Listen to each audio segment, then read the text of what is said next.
Good afternoon, everyone. Welcome to the 2016 Building Better Health pre-conference webinar, Communications 101, Building Communications in Your Outreach.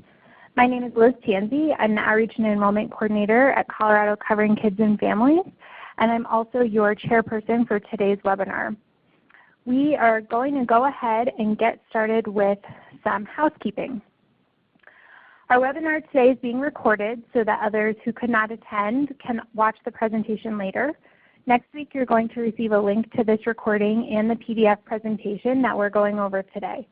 We're also going to post this recording and the presentation on the Building Better Health website at coloradohealth.org. In order to minimize any background noise, your phones are all muted and in listen-only mode during this presentation. The final portion of the webinar is devoted to questions, so if you have any questions, please type those in through the chat function at any time during the presentation. You can see that chat dialog area located on the lower left-hand side of your screen, and that's where you can type and send any questions. You also may see a raise hand button, but we are not using that feature during this webinar, so don't click that when you're asking a question. If you have any technical difficulties during the webinar, please call ReadyTalk's toll-free technical support number. That number is on the screen. It is 1-800-843-9166. And make sure you have your registration confirmation available. Finally, after the webinar has concluded, you'll have the opportunity to give feedback through a short survey. We ask you to take a minute and complete the survey, which will help us improve our future presentations. Today's presenter is Ezra Watland from Enroll America. Since 2013, Ezra has served as the Western Regional State Assistant Director for Enroll America, and in this capacity, he's the organization's lead representative working to further Enroll America's mission across the Mountain West and West Coast. Enroll America is a nonpartisan, nonprofit organization dedicated to maximizing the number of Americans who enroll in and retain health coverage under the Affordable Care Act. The organization aims to serve the uninsured by identifying tried and true methods and models for outreach and enrollment, implementing research-based and data-driven strategies, and working with a broad array of partners. So Ezra, I'm now going to pass it to you. Great, thanks Liz. Hi everyone. Glad to have some time to be with you all today to join you for a little bit of an introduction into some of the key concepts of how to do effective communications and earned media messaging. This presentation that we're going to go through in the hour today is meant to give you really an introductory overview of some of these major components, and it's also a chance for us to dive into these before we do some more deep dive presentations at the Building Better Health conference next week. We'll have some information about those at the end of the presentation today, but just know that that's out there as an opportunity for you to get a little bit more information and get a little bit more into the specifics of some various components of doing effective earned media and communications work. I'll also just mention that some of the content that you'll see here, you'll see a little bit in those presentations if you join us next week, but again, what we're able to cover today is just scratching the surface of what we'll be able to talk about in more depth next week. So with that preface, I just want to say I'm really excited to have the chance to cover this material with you all today. I think the concept of earned media work, working with the media, sometimes can be a little bit intimidating at first, and a lot of people often feel like they don't know enough about it to even attempt it, and so just kind of tune it out as an option. But really, when you look at the number of outreach and organizing and messaging strategies that we have available to us, in my case, I'm going to talk specifically under the context of doing outreach and enrollment assistance work, but really doing good community outreach in general to talk about the importance of the mission and the work that you all do. There's little that has the value and the impact and the reach that earned media work does. And then frankly, once you get a little bit more comfortable with it, it can be one of the most fun outreach activities that you're able to put into your toolbox. So that's what we'll try to do today, is just give folks a little bit of an understanding of what this looks like, some basic components of how you can start to do this work effectively, and then just get you a little bit ready for the conversations that you might have with a reporter in an interview. Again, all of this we will go into in more depth in person, and those will be more interactive opportunities than we have available in this webinar format today. But hopefully it gives you a little bit of an appreciation for where we can go with this, and we can cover some of those basic questions today so that you can jump a little bit more into the content next week. So I have a couple of objectives that we'll be able to walk through today. The first is just defining what specifically we mean by doing earned media work. This is just important to define because it's one of many communication strategies that you can and should be attempting as much as possible. But all of these have different sort of benefits that are available to them, different challenges that exist as well. So just defining what specifically we mean when we say earned media is going to be important, not only for this presentation, but for the in-person trainings as well. We're also going to talk a little bit about what a core message is, give you some primers on how you can develop one, and then think through how, when, and where you can implement your core message when you're doing communications work. We'll give you some tips on how you can engage the media and work with reporters to better understand how to convey information to them in a way that is meaningful and attention-grabbing.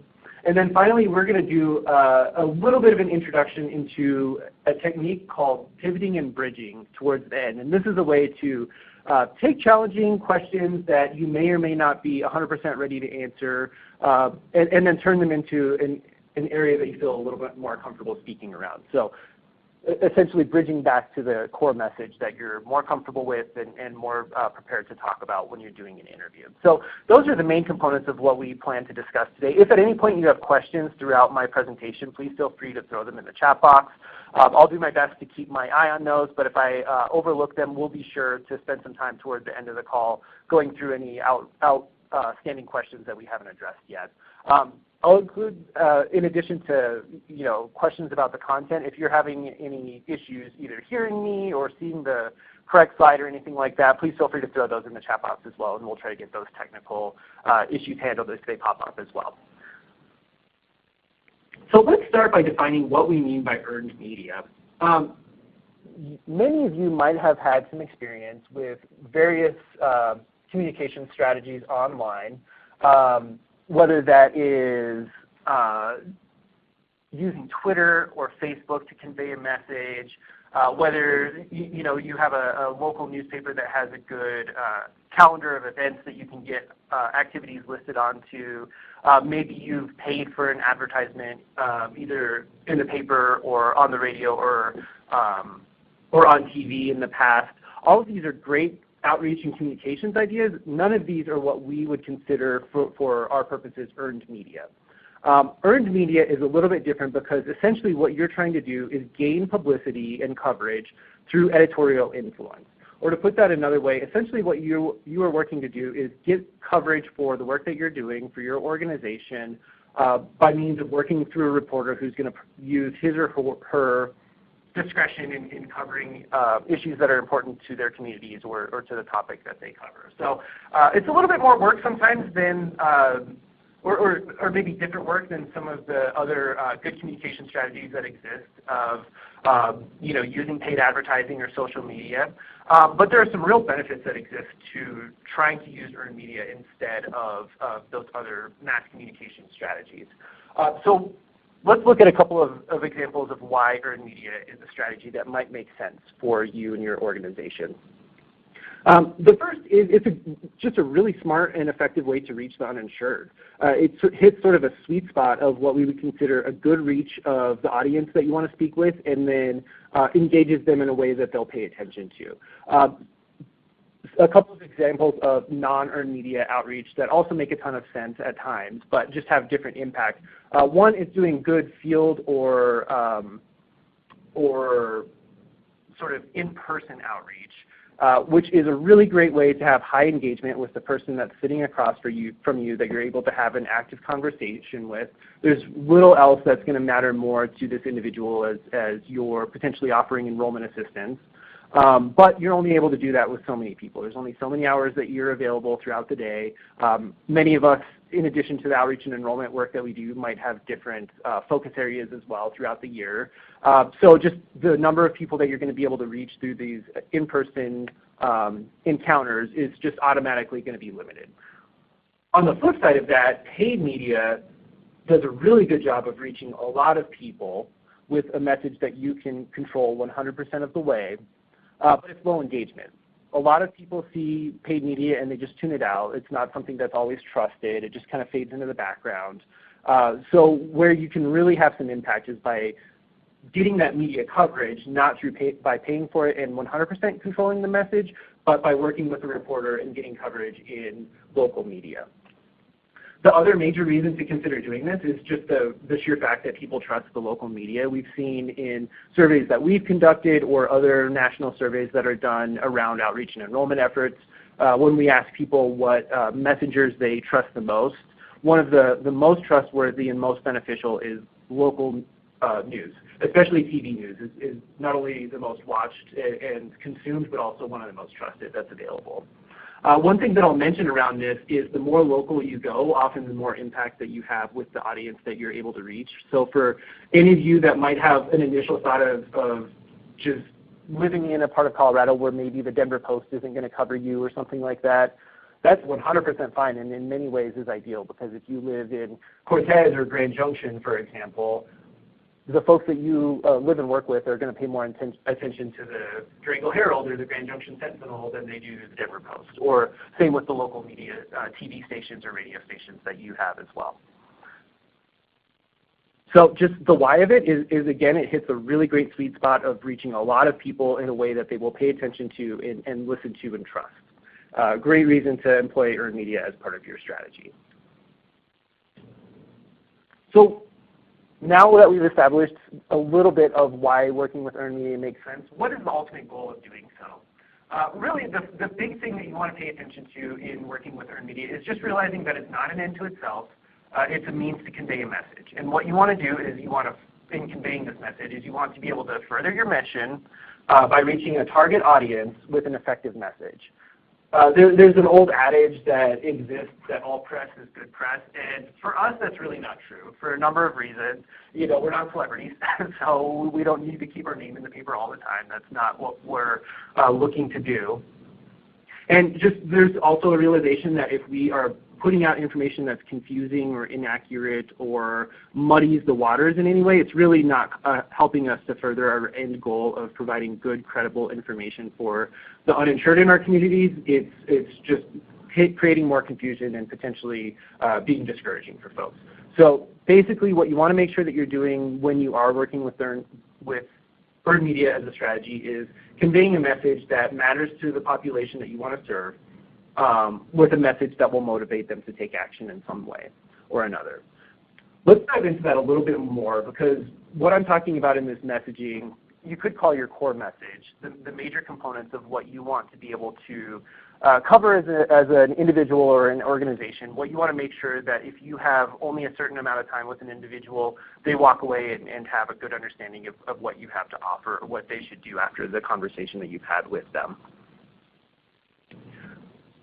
So what exactly is a core message? Let me start there. I would think of it in some ways as maybe your elevator pitch or your mantra that you go back to time and time again when people want to know a little bit of information about the work that you do or what they need to do to take action to get access to health insurance.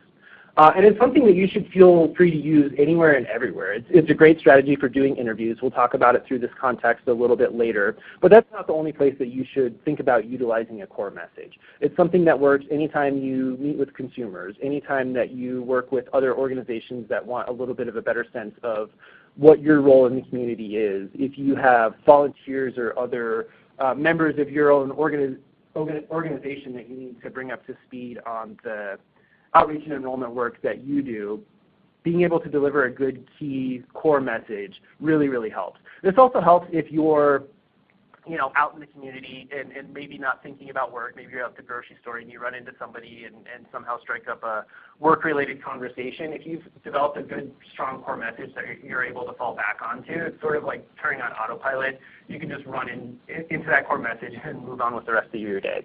Another time that this is really helpful is if you are doing an interview and maybe it's not something that you've done a ton of, you're probably going to be nervous. That's a little bit of a reality of conducting an interview.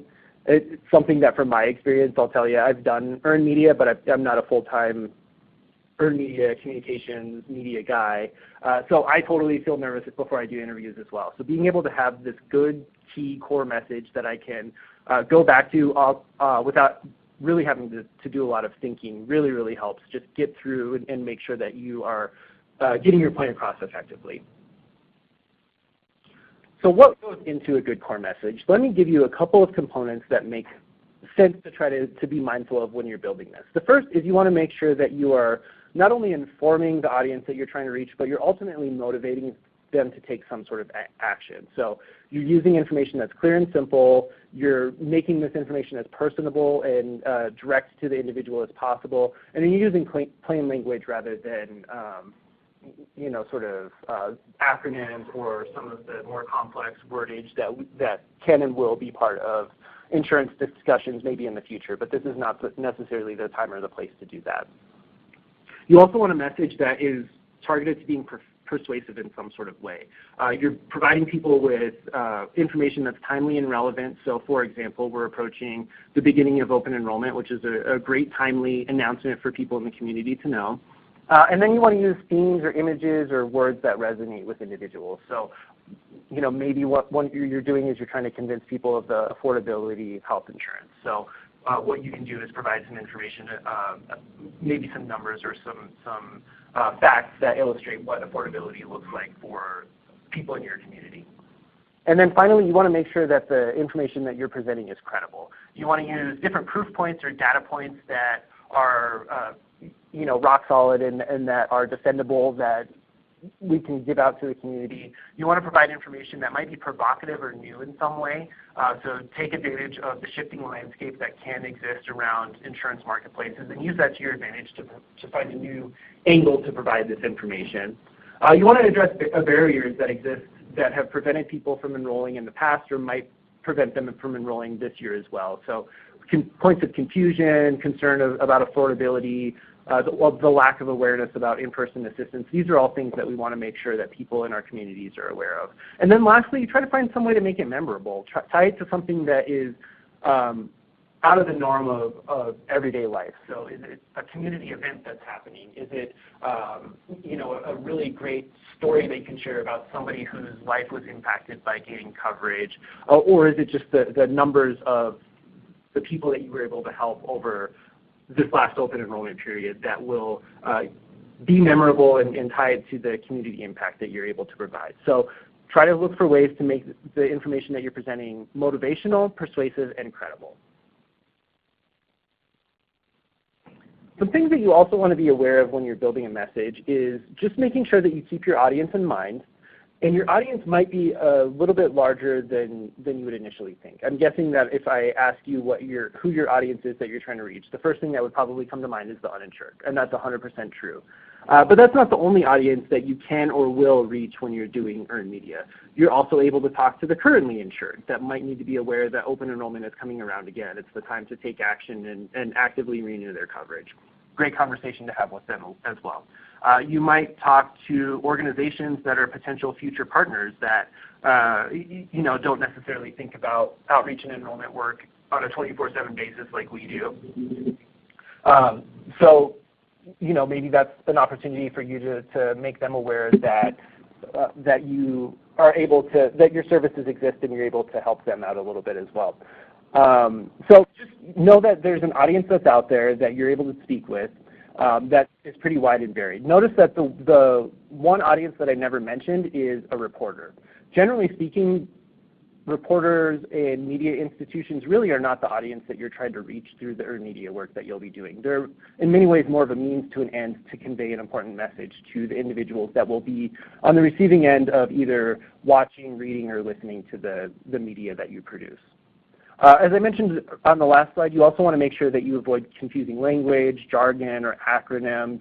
I'm sure for those of us on this call, if I told you to go down to your local FQHC and see their CAC about ACA-related enrollments and to see if you qualify for APTCs, odds are pretty good that most, if not all of you, understood what I said, and odds are very, very good that nobody else in the real world will. So we want to avoid those sort of like inside baseball terms as much as possible.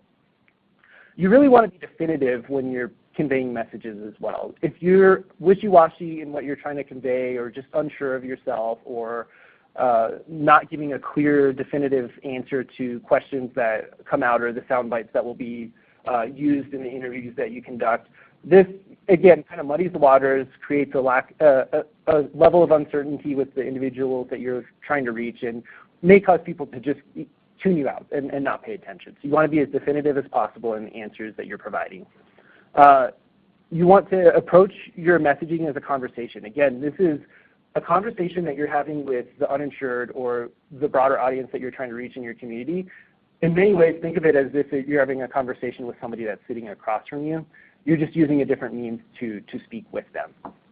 And then finally, don't forget about people that need to renew as well. The renewal audience is a growing and more important audience every single year as we enter these next open enrollment periods. I don't believe I have any of the stats in this presentation, but we're starting to see a shift of, going back to OE1 or OE2. Obviously, the vast majority of the people that we were working with were uninsured or were enrolling in the marketplace for the first time.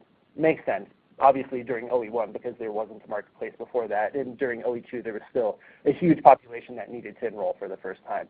That uninsured population still absolutely exists and we need to focus on working with them, but the renewal population is growing every year and is now approaching more of like a 50-50 split, or even in many cases for some of you, if you're working with individuals that have come in year after year, you're starting to establish a network of a majority of people that you'll re-enroll rather than new enrollees every single year. So don't forget about that population. There's special information that they need as well as we approach open enrollment. So let's talk a little bit about the specifics of what individuals need to know when you are delivering this core message. These are some components that you can start to put into place to have a good key message that you're able to deliver time and time again to make sure that folks understand what they need to do, the information that you have available for them, and know where to go next. So there are 3 steps that go into developing a good, effective communications plan. 1, you want to make sure that you're laying out the facts as effectively as possible. This is a really good way to address some of the misconceptions that often are barriers to getting people enrolled. Often the best thing that we have on our side is good, credible, objective information that will start to allay some of the concerns or fears that people in the community might have. Step 2, you want to make sure that you can convince people of affordability. We still know that the perception of the lack of affordability is the #1 barrier preventing the uninsured from enrolling into coverage. We also know that among the currently uninsured, there's a knowledge gap that exists. The majority of individuals that have enrolled in the past are aware of financial assistance being available. When you say terms like advanced premium tax credit, the majority of them are aware of what you're speaking about. But the majority of the uninsured still are either unaware or very unclear about what financial assistance means and what the bottom line of that looks like. And then step 3 is you want to give people the how, when, and where to take action and sign up for coverage. So you want to make sure that you're leaving people with some sort of action step that they can do after they heard what the message that you delivered beforehand. So let's go through each of these steps one by one to give you a little bit more of a sense of some of the information that you can present.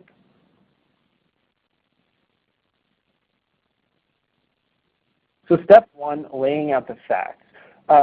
There are some really important key messages that the uninsureds need to know to be able to start the process of taking action. We have 5 that are up here that address different barriers that have prevented people from enrolling in the past, or different motivators that we know help people consider them importance of taking action and actively enrolling into coverage.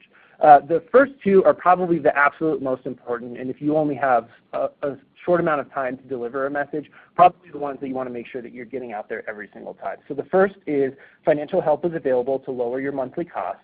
Again, this helps with the uninsured that are either unaware of the existence of financial help being available or might be unclear on how that works. I'll say that if you're able to personalize this a little bit and give people some real-world numbers, that also helps. Just knowing that financial help is available is one thing, but starting to see what that cost might look like on a monthly basis for individuals in their family situations is a whole different story, and really where people start to make the realization that healthcare is expensive, but it's worth a stretch, and it's probably something that they can make attainable for themselves and their families. The second thing, almost as important as financial help being available, is the existence of in-person enrollment help being available in people's communities, knowing that there are free, objective, impartial individuals that can help them from start to finish through the process is a really helpful motivator for a lot of the uninsured. And we know from the majority of the recently enrolled from OE3 that the majority of them sought out in-person assistance and really appreciated the help through the process. There's a level of a lack of confidence that can exist among folks that are enrolling for the first time and just want to make sure that they're doing it the right way, so it's really helpful for them to have the help of all of you throughout the process. 3, 4, and 5 are also really important. They aren't necessarily as universal as 1 and 2, but let's still look at them because they do address some specific concerns that grow, I would say, every year in importance. So the third one is coverage helps protect both you and your wallet.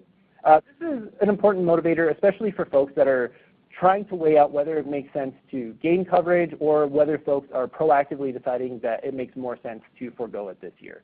And I will say among the uninsured, we know that this isn't a decision that folks make lightly, that people often are looking into the cost of coverage at least a little bit, and then they're weighing it against what they see as the potential risk that they're willing to take on of not gaining coverage. So if they can forego that monthly premium payment and then not get sick throughout the year, a lot of folks think that that's a gamble that they need or want to take because of the costs of healthcare. So helping people think through the overall impact of that decision helps with making the affordability argument. So making it clear that this will help you if something happens, if there's an emergency, if you need to go to the doctor, it'll help you stay healthy, and then it'll also ultimately help protect your wallet because you're not going to be potentially facing a medical bankruptcy or a really high unanticipated cost of trying to seek out coverage when you don't have insurance. Number 4, new plans and new prices are available. This is also an important thing to mention with folks that have actively shopped in the past but chose not to seek out a plan. Letting people know that these plans change every year is a really important reminder that if you didn't find coverage that you liked in the past, there are new options, and it might make sense to at least take a look and see if there's something that better suits your needs this year. This is also an important message to reach the currently insured. Just reminding folks that the marketplace is still a dynamic place. The plans that exist this year may not quite match up with the plans that are going to exist next year, and it might make sense to take a look again and just actively choose the plan that makes the most sense for them. We also know from some of the data that came out from HHS last year that folks that actively shopped around and chose a plan saved between $40 and $45 a month on average. So we know that this is actually a real legitimate cost savings for folks that actively choosing a plan every single year. And then lastly, there's a fine for not having coverage. This is important to touch on for a couple of reasons. One, the fine is growing every single year, and there are, I think, 2 things that are important about that. It's important for us to educate the community about that fact so that folks can be aware that it's not a $95 fine, as a lot of people might still think after OE1, and that number was out there and in many ways was almost uncontrollable. It's now $695 or more, depending on your family size. So it has a more significant consequence than maybe it did in the past. Also, with the uninsured that we still have yet to reach, the impact of the fine in their decision-making process is higher and higher every year. So in OE1, a lot of people wanted coverage because they didn't have it in the past. They might have had a health condition that prevented them. There were plenty of reasons that they were going to take advantage of these new coverage options that existed. That was still the case in OE2 and OE3 to some extent as well. But that population that we haven't successfully reached for 3 going on 4 years now, this is more of a financial decision for them. It's sort of a pro versus con, and making folks aware of what the ramifications are of not gaining coverage, what the financial impact of that looks like, is an important motivator for a certain segment of the population. I will say it's a great thing to end with, maybe not lead with, so that you're not coming across as maybe lecturing or like you're trying to encourage punishment on people, but it is something that's important for folks to be aware of, and it's something that we shouldn't be shy about discussing when the opportunity presents itself. So that's step one of just delivering some of those top 5 key messages that go to one of the motivators or potentially address a barrier that have prevented people from enrolling in the past. The next step is really diving into the affordability piece because, again, this is just so fundamentally important in the decision-making process for folks that are potentially seeking out coverage. So we've got a couple of examples of how you can frame this in a more real-life, tangible example. I would say that as much as possible, as much as you can personalize this, maybe give a little anecdote of somebody that you've helped in the past. Maybe, Pam from Pueblo was able to sign up for a plan of $100 a month. Come and take a look at and see what you have available for you today. Is a little bit of an example of how you might be able to do this. We have some national facts and figures that make sense sort of from our perspective as a national organization that I'll just run through really quickly, but I'll highlight that these are not necessarily the exact same as the numbers that we should share within Colorado because our marketplace is a little bit different and, to be honest, is a little bit more expensive than the national averages. So one example that we share a lot is that more than half of Americans who signed up got a plan for $100 a month or less. That's absolutely true from a national perspective. From a Colorado perspective, it's hovering, I believe, more at around $200 a month or so. And then a number that you might want to share is that folks that sign up for coverage in Colorado save an average of about $300 a month off of the cost of their health insurance from the financial assistance that they receive. And then another national example that I'll go to, number 2, is that 4 out of 5 people who signed up for marketplace coverage received financial help for their coverage. The number is a little bit different again here in Colorado. It's more about 2 out of every 3 people in Colorado who signed up for marketplace plans received financial help. And then the last thing is kind of, I touched on this already, but use a local story as much as possible. If you're getting into the specifics much at all, you would probably want to, of course, get the express permission of the individual whose story that you're trying to share. That's just obviously good practice. But again, these don't necessarily have to be the most detailed stories that exist. Just letting people know that this individual that you helped in your community found coverage that is this attainable price is a good way of letting people know that this might be realistic. My neighbor has gotten coverage, and maybe I can as well. And then the last thing that you want to do is you want to give people an action step, something that they can do after talking with you that will let them start the process of seeking out coverage. So a couple of things to just be aware of are, one, some resources that exist that make the sign up process easier. One example for any of you that use this tool is our Get Covered Connector, which is available both on our website. It's available on the Connect for Health website. Many of you might have embedded this in your personal organization's website as well. So just letting people know that this tool exists on any of those websites is a really great first step to take. Especially through the guise of an interview, you can provide that website in advance so they can either run it in the newspaper, or if it's a television story, a lot of times they'll run it as something that's visible on the camera as well. If this is a conversation that you're having with somebody individually, I would always encourage you as well, if you've got a smartphone on you, to just go to one of these websites and see if folks are willing to sign up for an appointment right then and there. Because as soon as we can get folks sign up for an appointment, we know that we drastically increase their likelihood of successfully enrolling into health insurance. Another thing that is an important call to action is the fact that open enrollment is starting. So we have between November 1st and January 31st that people can take action and sign up for coverage through 2017. These are not the only dates that we can mention. We can play around with this a little bit. So between now and probably the first half of November, it makes sense to just say that November 1st is the start of open enrollment, or once we get into November that open enrollment has begun, now's the time to enroll. It's sort of a great way of encouraging a sense of immediacy that now is the time to take action. As we get closer to the beginning of December, maybe we shift gears on that a little bit and start to address the December 15th deadline to make sure that you sign up for coverage starting on January 1st, 2017. And then from there, we can really start to focus on the January 31st deadline of making folks aware that they only have so much time left to take action. So you can play around with that data just a little bit. And then lastly, just re-emphasize that free in-person assistance exists in the community that can help people through the process. So again, 3 steps to it. 1, lay out the facts. 2, make sure that you address the financial help motivator. And then 3, give people a call to action. You'll also notice, I probably took 10 or 15 minutes to go through all of those. You will almost never have 10 or 15 minutes to talk with a reporter, and that would be a terrible soundbite if you did. So what you're going to want to do is try to play around with getting this down to, maybe 2 or 3 components of each of these. You're not going to be able to go through all 5 of the key facts. You'll be able to do 1 or 2. You're not going to be able to provide all of the financial help information that exists, and then you're not going to be able to go through necessarily every single action step that exists on this slide. So, play around with this a little bit. I would encourage you to potentially write out what a core message looks like, repeat it out and time yourself and just see how long it takes to get through. I would say probably a 20 to 30 second time frame is a good sweet spot to try to shoot for as you develop your core message. And if you are interested in getting more information about how to develop the core message, again, this is something that we'll go into in more depth during the in-person training time next week at the Building Better Health Conference.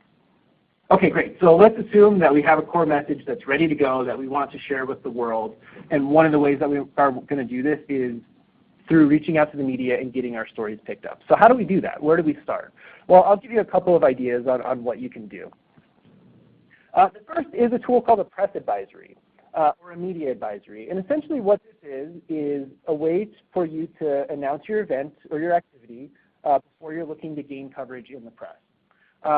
It's generally sent out about 1 to 2 days before an event begins, and it's really a way to just get it in the minds of reporters, of news editors, of folks that are setting out what the newspaper or the TV station is going to cover over the course of the next couple of days, making sure that it's in their mind so that they're aware of your event and potentially are willing to come down and see it. So with a press advisory, the audience that you're trying to reach is really the newsroom. Just keep that in mind. This is not something that you're necessarily looking to have published. Here's an example of what a media advisory looks like.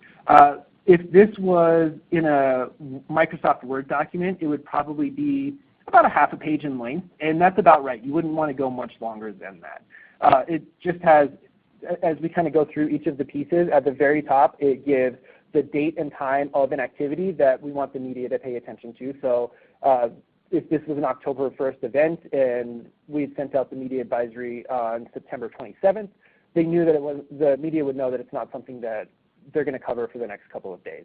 But if we send it again on the morning of October 1st, as just sort of a reminder, have that heading at the top, they'll know that this is something that is an opportunity for coverage that day. And a lot of newsrooms, both print, TV stations, I'm sure to some degree radio as well, will choose on a daily basis which stories they're going to cover in a morning meeting. So it's good to have this in the back of their mind and then present it again the morning of an activity. So that's at the top. And then you'll see just a really quick headline that goes through the basics of the who, what, when, where, and why. So this is an example from our Pennsylvania team. They wanted to let folks know that that the Pennsylvania Consumer Health Coalition was joining healthcare organizations to host a press conference to discuss the opening of the new health insurance marketplace. So essentially they were making a big press conference to discuss the beginning of open enrollment.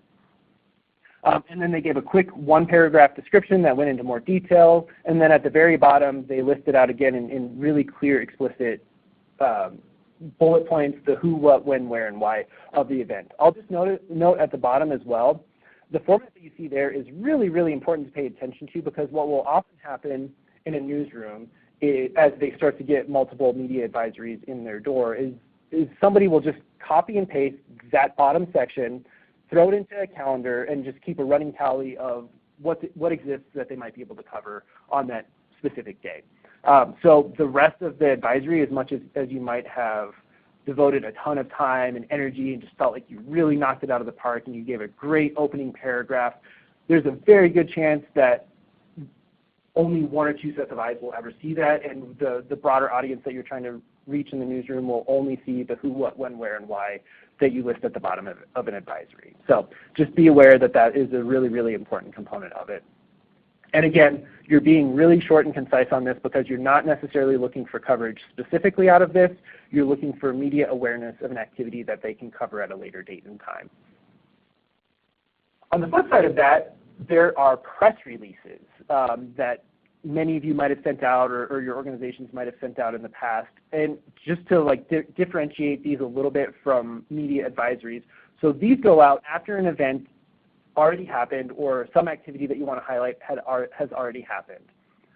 It's used for two purposes: one, to highlight those past events, and then to also draw attention to ongoing future activities that are, one, possibilities for media coverage, and then two, give the audience that you're trying to reach an opportunity to take action.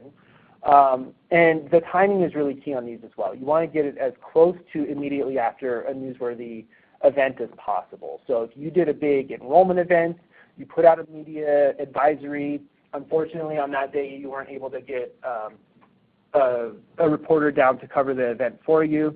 If you follow up with a press release with photos of the event, with a description of what the impact of it was, there's a decent chance that you might still get coverage despite the fact that a reporter never set foot at your event location.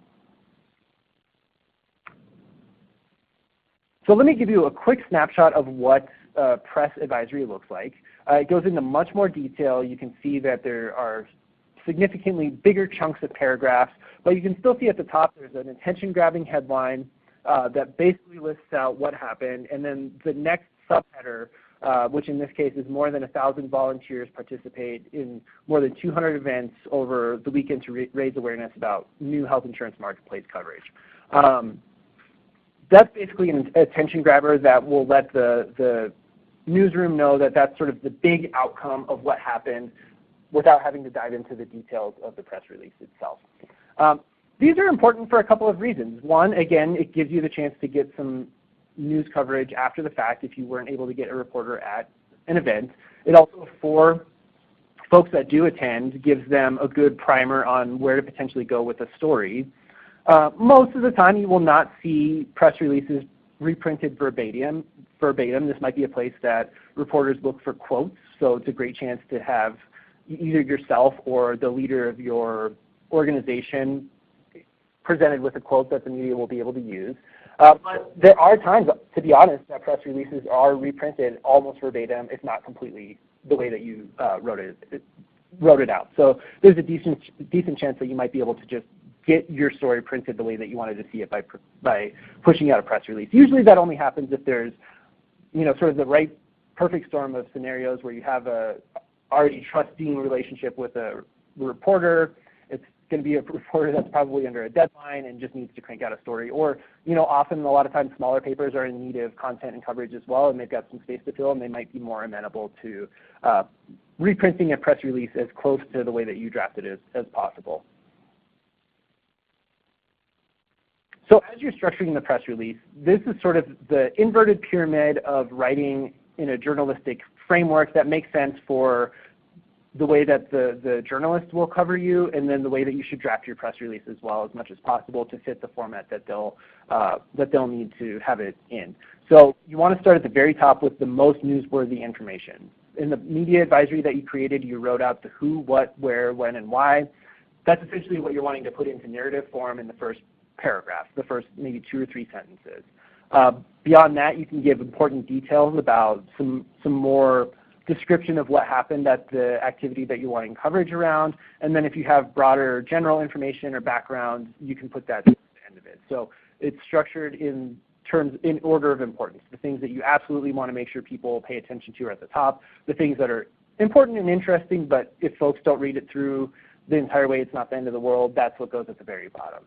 So the inverted pyramid of journalism.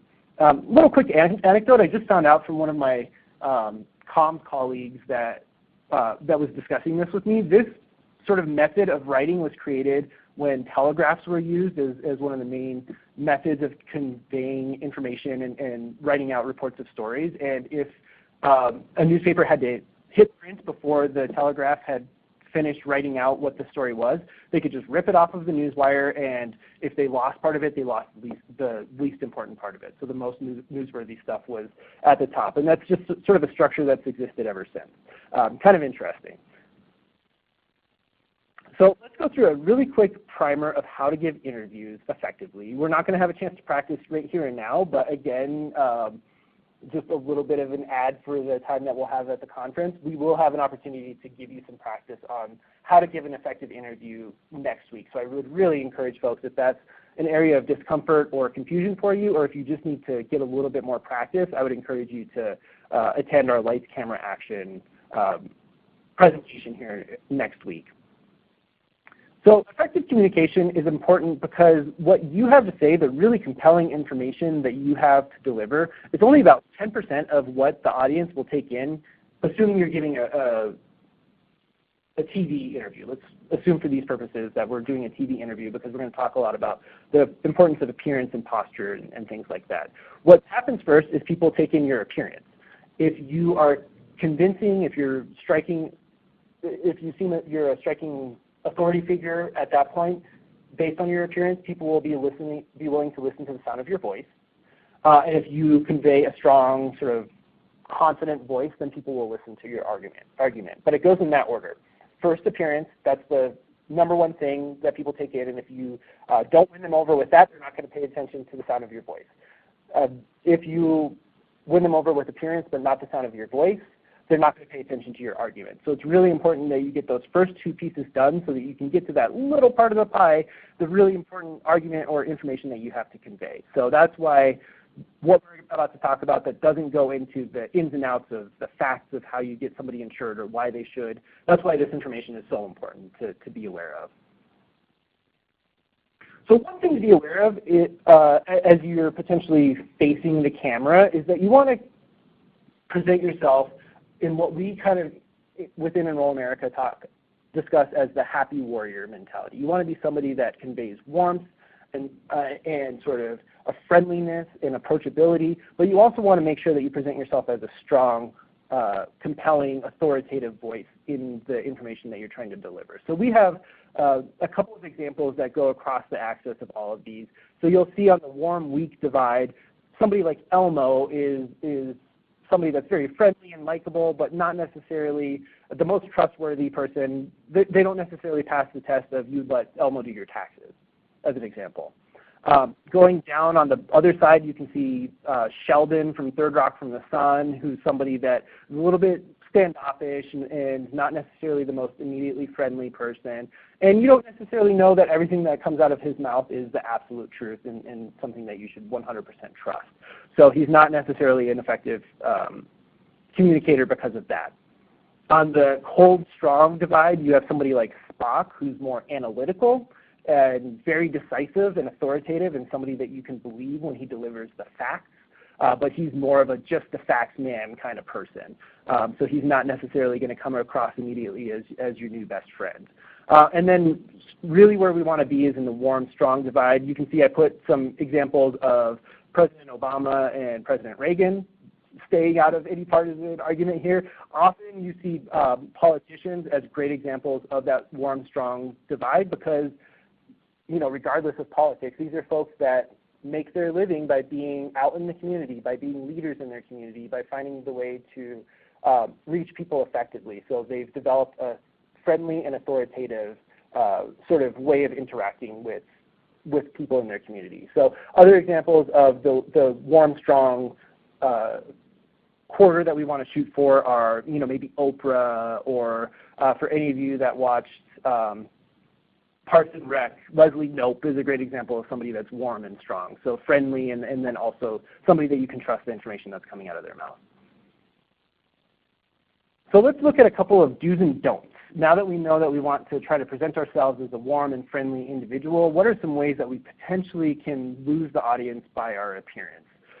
So the really short version is just don't do what the teenager on the side is doing of this slide. Don't let your inner teenager out during these interviews. It's not a time to get argumentative or just seem like you're not interested. It's also not a time you can kind of see in the posture that she's presenting to just seem slouchy or like you're looking elsewhere. It's a time that you want to just be full attention to the individual that you're speaking to, standing straight or sitting straight if you're sitting down, and just totally in the moment. A couple of things that make people uncomfortable when they're potentially on camera for the first time, or just if it's something that you're not used to doing a ton of, is just knowing that it's okay to use your hands. You can gesture a little bit, but you don't want to go overboard. You don't want to start doing big dramatic gestures because they look even bigger when they're seen on camera. So what we emphasize is pretending like you're holding an invisible ball. It could be a small ball, maybe the size of a grapefruit, or it could be a big ball, maybe it's a beach ball. But basically you're keeping your hands in movement together. You can move them to the left, you can move them to the right, but you're holding an invisible ball the whole time. Another thing that you want to be aware of is the importance of your eye movement. You really don't want to look to the side while you're answering questions because it comes across as looking a little bit shifty. If you look up, it looks like you're potentially searching for an answer or you're not exactly sure what to do with the question. And if you look down, you might look apologetic or sort of demure or negative. It can get a little bit hard sometimes. It's hard to keep that eye contact if this isn't something that you're used to. So what you potentially need to be aware of is if you need to look away from the camera or from the reporter for a second, it's best to look down for a second because there's a negative connotation of you looking apologetic, but on the flip side, it makes you look thoughtful versus looking side to side and looking a little bit shifty, or looking up and looking like you're searching for just something to say. So if you need to look off camera, look down and then get back to maintaining eye contact as soon as possible. It's a great thing to practice ahead of time because it can be a little bit uncomfortable for some folks to maintain that consistent eye contact throughout an entire interview. So we're going to touch on just a couple of other little tips and tricks here, and then we'll have a few minutes for questions at the end. So the first question that you might wonder is, how long should you talk? I mentioned earlier that when you develop your core message, it should be something that's about maybe 20 to 30 seconds in length. 30 seconds honestly might even be a little bit long for a TV interview. But basically you want to be able to get the main message that you want to deliver, and then you want to stop talking. There's often a tendency for folks that are less comfortable with doing interviews, or maybe not comfortable with the question that was asked, to ramble a little bit. If you ever feel yourself doing that, just stop talking. That's the best thing that you can do. So what should you talk about in this 20 to 30 seconds that you have available? Your core message. That's the number one thing that you showed up to talk about when you were doing your interview. It's the number one thing that you want to make sure people walk away with and they hear from you. And so just do not be afraid to reiterate it over and over again. It's something, again, that's a little bit uncomfortable, but just remember you're not having a normal conversation with somebody that's directly across from you. You're in an interview in a media situation, and what you're going to say is going to get edited down at some point. So you want to make sure that your core message is part of that soundbite as much as possible, or that quote if you're doing a newspaper interview. So you want to get straight to the point, especially with the first question that you're asked, especially if you're doing this on camera. You don't necessarily know how long the interview is going to be. It very well might be a one-question interview. They're going to get their shot and they're going to move on to somebody else. If that's the case and you just want to prepare and pretend that it will be the case unless and until you get additional questions, you just want to get to your core message as quickly as possible, frankly, regardless of the question that was asked to you. I'll give you a little bit of a primer on how you can do that here in just a couple of slides, but just do not be afraid to get to that core message as quickly as possible. And often you'll find with reporters that the first question that they'll ask you, or if it's the only question that they'll ask you, it's often pretty broad and open-ended, and you have the opportunity to take it in any direction that you want to. So just remember when you're having this interview that you're talking to your audience. You're talking to the individual that's sitting at home that's going to either read that newspaper or see you on TV as they're preparing dinner. You're not talking to the reporter that is across from you with a microphone. That person is a middleman, essentially. They're the person that you want to convey your message for you by making sure that you deliver it effectively and give them the right soundbite to include in their story. So again, don't be afraid to go to that core message as often as possible. But the one thing that you might not be able to control is what's the reporter going to ask of you. Like, this can often be a little bit terrifying, especially if you're starting to deal with doing interviews for the first time. What if it's something that's just completely out of left field, or they're asking for a fact or figure that you just don't know? Or what if it's potentially a little bit of a combative question? What do you potentially do if that's the case, if you don't get the perfect question that tees up your perfect answer? Because I'll tell you that almost never happens. Well, what you do is you employ a tactic that we call bridging. It's something that lets you take a question, acknowledge it effectively, but then get to the topic that you want to cover as soon as possible.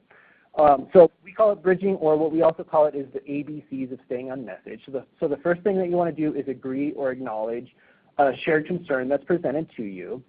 As quickly as possible, you want to bridge away from that question and back to the message that you want to deliver by using different bridge techniques, such as, that's why this is so important. What I can tell you is we're seeing this. Or the good news, which is something that you can always say, especially if it's in the context of a slightly negative question, is just say the good news is, and then move right back into your core message, which is your opportunity to convince the audience that you're trying to reach. So let's look at a little bit more of a detailed example of this. So let's pretend a reporter threw out this question to us. So we just talked to a consumer who said that the process was too complicated, so she gave up. Why can't you simplify the enrollment process? So let's acknowledge a couple of things about this. It's a negative question. It provides a consumer that exists that's out there that we don't know the specific circumstances of, but we can't necessarily disregard in any way whatsoever. And then it also puts us in a position where we're being asked why we can't simplify a process, despite the fact that we all know that we don't control all of the levers here. So what do we do with a question like that? The first thing that we do is we do not get argumentative. We don't say, well, that's just one example. There are so many people that have signed up and it was easy for them. That's a really bad way to start things, because you seem argumentative and you're losing your audience as soon as you go that direction. So let's start by just acknowledging the reality that exists. Yeah, we hear from a lot of consumers who have questions about the enrollment process and want to know what plan makes the most sense for themselves and their families.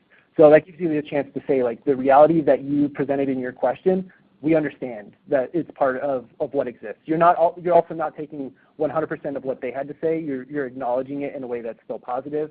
You're bridging it by saying that the good news is there's free in-person help that's available, and then you're convincing your audience by giving them a way to take action that's really easy. Go to the getcoveredamerica.org/connector and you can sign up for an appointment with an in-person assister in your neighborhood today. So agree, bridge, and convince. It's a really great way of making sure that you can speak with your audience in a relevant way. You can take any question that's pitched at you once you get more comfortable with this and get to the message that you want to deliver as quickly as possible. So that's the last piece that I had in our time together. If anybody has questions that I didn't cover or that I wasn't able to get to, I apologize. I did kind of a bad job of keeping an eye on the chat box. Let's feel free to discuss those now. And in the meantime, I am going to turn it over to Liz to just do some of the wrap-up. Great. Thanks, Ezra. And thank you. That was some great information. We are about out of time. There were no questions that came in through chat. I am going to just share the upcoming events. If you have any questions, please add them to the chat box. So as you hopefully all know, the Building Better Health Conference is October 13th and 14th. That is next Thursday and Friday. At the conference, we're going to have 2 sessions that will take a deeper dive into some of the information that Ezra shared today. So, and there is a typo on the screen. Both of these are October 13th. So the first session, Think Like a Journalist, Advanced Techniques for Working with the Press. We also have Lights, Camera, Action, Going on the Record, and Perfecting Your Interview. So both of those are being offered at the Building Better Health Conference, and they are on October 13th. We have not had any questions come into chat, so we will go ahead and end the webinar now. You'll all receive an email with a link to the webinar recording. And you'll also get a short survey that's going to be available on your screen right after we end the webinar. So please respond to that, and if you have any questions, you can add those questions to the survey and we can provide those and make sure that they are answered during the conference. So thank you all for joining us, and we hope you all have a great day.